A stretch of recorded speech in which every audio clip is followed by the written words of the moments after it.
I'm going to focus, first of all, on the banking sector in Europe. You may have read from the financial press, particularly the Financial Times, that the banking crisis is far from over. We currently have a mountain of non-performing loans, which is estimated to be close to $1 trillion. That's quite a substantial figure. The Italian banking crisis has, of course, made the headlines. What we should be focusing on, and the focus of this report, is to examine why this banking crisis arose, what errors were made by the European Commission and the ECB, along with the bankers themselves, and then to ask what should we be doing to correct this matter. In the report, on page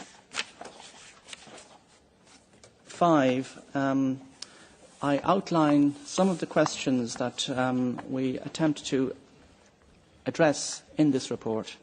First of all, did the ECB play a part in helping banks to conceal losses so that it could discreetly subsidise the banking system, which in turn found its way to banking bonuses? I believe the answer to that question is yes.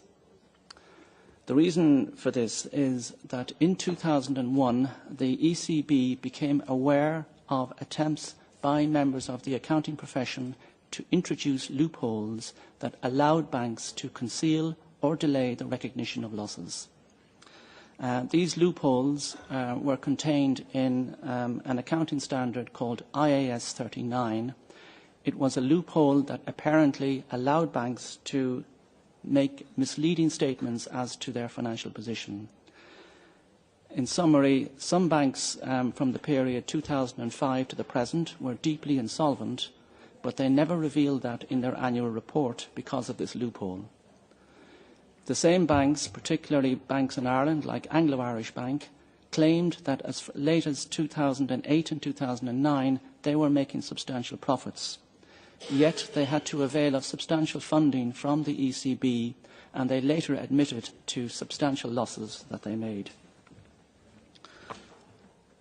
Secondly, did the ECB break the law by helping banks to conceal their true financial position? Again, I believe they did. IAS Regulation 1606 of 2002 basically says that you can only apply accounting standards that comply with company law. And as you probably are aware, a bank or company is not allowed to trade while insolvent. There is the risk that banks following the accounting standards or the loopholes in the accounting standards were able to trade while insolvent because they failed to reveal their financial position correctly. The result had a huge impact in places like Ireland, where the government had to inject €64 billion into the banking sector.